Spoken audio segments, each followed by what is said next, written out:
اعوذ باللہ من الشیطان الرجیم، بسم اللہ الرحمن الرحیم۔ میری محترم ماؤں اور پیاری بہنوں، السلام علیکم۔ آج انشاءاللہ تلاوت کریں گے اپنے اگلے سبق کی، جو کہ ہے سورہ نساء کی آیت نمبر 12۔ آیت نمبر 12 انشاءاللہ تلاوت کریں گے۔ اس سے پہلے ویڈیو کو بیل کے آئیکن کو کلک کریں اور چینل کو سبسکرائب کریں تاکہ اگلی ویڈیو آپ کو آسانی سے ملتی رہیں۔ تو شروع کرتے ہیں سبق۔ اعوذ باللہ من الشیطان الرجیم، بسم اللہ الرحمن الرحیم۔ وَلَكُمْ، اور تمہارے لیے، نصف آدھا، ما ترکا، جو چھوڑ مرا ہے، ازواجکم، تمہاری زوج، یعنی جو چھوڑ مری ہے تمہاری زوج، مردوں کے لیے نصف حصہ ہے۔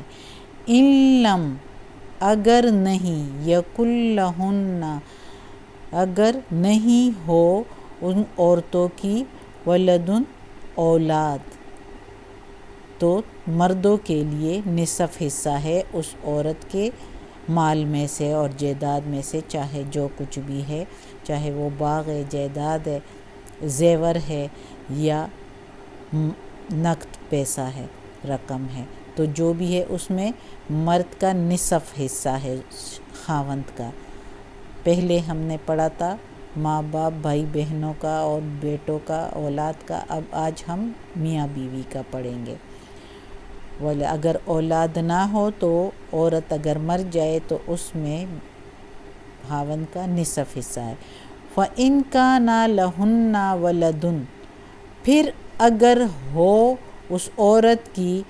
اولاد، فَلَكُمُ الرُّبُعُ، پھر تمہارے لیے ہے چوتھائی حصہ، مما، اس میں سے جو ترکنا، چھوڑ گئیں، من بعد، بعد اس کے، وصیت یوصینا، وصیت کی ہو، وصیت کرنے والی نے، بہا، ساتھ اس کے،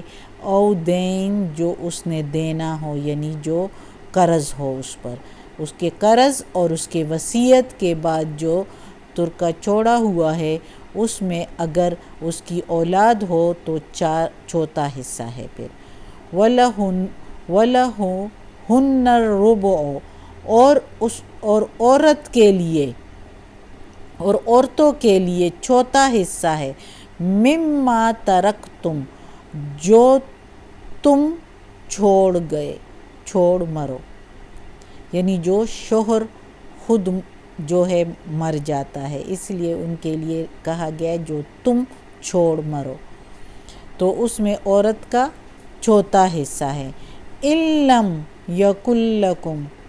اگر نہ ہو تمہاری، ولدن، اولاد، یعنی مرد اگر اس کی اولاد نہ ہو تو عورت کا چوتھا حصہ ہے، چوتھا۔ فَإِن كَانَ، پھر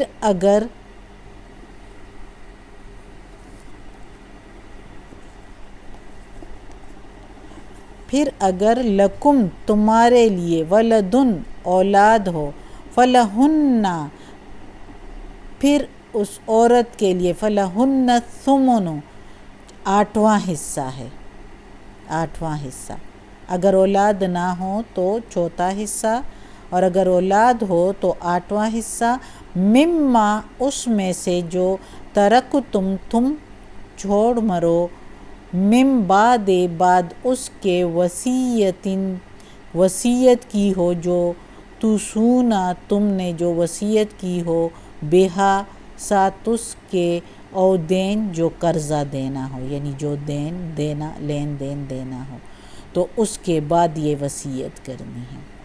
وَإِن كَانَ رَجُلٌ، اور اگر ہو ایک آدمی، یورث، وراثت اس کی، کلالہ، نہ ہو کچھ بھی، یعنی نہ اس کے ماں باپ ہو، نہ اس کی زوج ہو، نہ اس کی اولاد ہو، نہ اس کی اولاد ہو تو اس کی وراثت کیسے ہوگی؟ اوِمرأۃٌ، اور یا وہ عورت ہو، پہلے مرد کا کہا ہے، اب جو عورت ہو اسی طرح کی، یعنی وہ بھی کلالہ ہو، تو اس کی میراث کیا؟ وَلَهُ، اور اس کے ہو، اخن بھائی، اور اختن یا بہن، فَلِكُلِّ، پس ہر واحدن، فَلِكُلِّ واحدن، ہر ایک کے لیے، منہم السدس، ان دونوں کے لیے چھٹا حصہ ہے۔ فا میننگ پھر یا پس، لی کے میننگ کے لیے، کلی کے میننگ ہر، واحدن کے میننگ ایک، ہر ایک کے لیے، منہم السدس، ان دونوں کے لیے، سدس آٹھواں حصہ ہے۔ فَإِن، پھر اگر، کانو ہو، اکثرا زیادہ، من ذالک اس سے، فہم پھر ان کے لیے، پھر وہ، شرکاء شریک ہے وہ، فی الثلث تہائی حصے میں، پھر ایک تہائی میں وہ سارے شامل ہے، من بعد اس کے، وصیۃ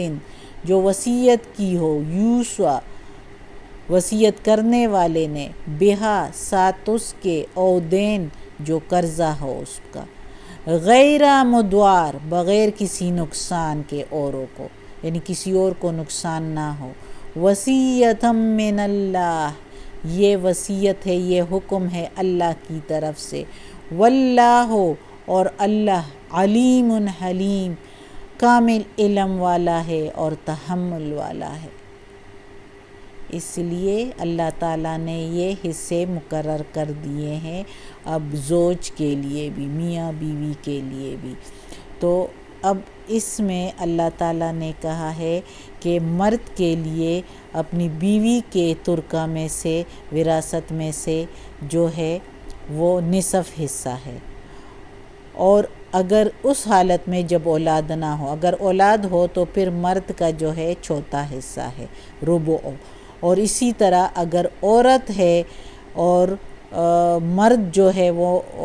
مر گیا ہے، وفات پا گیا ہے، تو اس کی بیوی کا جو ہے وہ حصہ ہے چوتھا، اس کا نصف نہیں ہے، اس کا چوتھا حصہ ہے۔ اللہ اپنے کاموں کو خوب سمجھتا ہے، کیونکہ عورت پھر کسی اور سے بھی شادی کر سکتی ہے، اس کو ادھر سے بھی مل سکتا ہے، تو اس لیے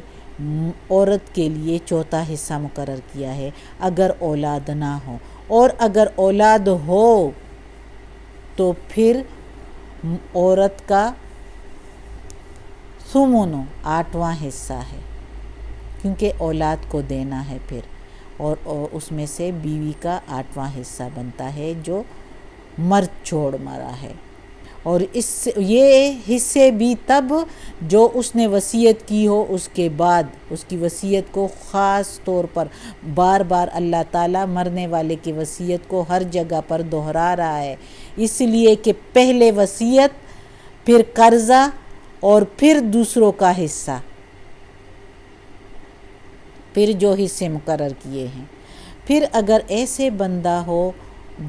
جس کی نہ زوج ہو، یعنی نہ خاوند ہو، ایسا بندہ جس کی نہ بیوی ہو، نہ ماں باپ ہو، نہ اولاد ہو، یا ایسی عورت ہو جس کا نہ خاوند ہو، نہ ماں باپ ہو، نہ اولاد ہو، تو اس کی کوئی بہن ہو، بھائی ہو یا بہن ہو، تو اس کو اس کی میراث میں جو ہے وہ آٹھواں حصہ ملے گا، دونوں کو آٹھواں حصہ ملے گا، اور اگر وہ بھائی بہن ایک ہو تو تب اتنا ملے گا، اگر وہ ان سے زیادہ ہو تو پھر تہائی حصے میں سارے شامل ہیں، تہائی حصے میں ان کو ملے گا، اور وہ بھی اس حالت میں جو وصیت اس نے کی ہو، وصیت کرنے والے نے تو اس کو وہ دے دیا جائے، اور جو اس کا قرضہ ہو وہ بھی ادا کیا جائے، اور اس کا کفن دفن بھی کیا جائے، اور اوروں کو کسی کو نقصان نہ ہو اس میں، تو اس کے بعد یہ حصے دیے جائے۔ یہ حکم ہے اللہ کا، اور اللہ خوب جاننے والا ہے اور تحمل والا ہے۔ اس لیے اللہ نے یہ حصے مقرر کیے ہوئے ہیں۔ اگر کوئی مسلمان ہے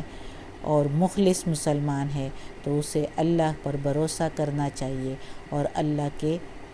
اس مقرر کیے ہوئے شریعت پر اور وراثت پر جو ہے اس کے مطابق فیصلہ کرنا چاہیے۔ اللہ ہمیں اس قرآن مجید کا ترجمہ مکمل کرنے کی توفیق دے، اس پر عمل کرنے کی توفیق دے،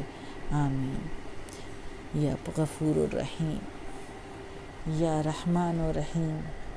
یا رب العالمین، یا مالک یوم الدین، یا لا کل شین قدیر۔ یا اللہ ہمیں، ہمارے والدین کو،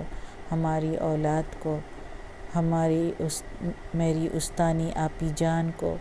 اور ہمارے استادوں کو، اور ہمارے بھائی بہنوں کو، گھر والوں کو، بھابھیوں نندوں کو، سارے رشتہ داروں کو، کل مومن مسلمانوں کو جنت فردوس میں جگہ عطا فرما،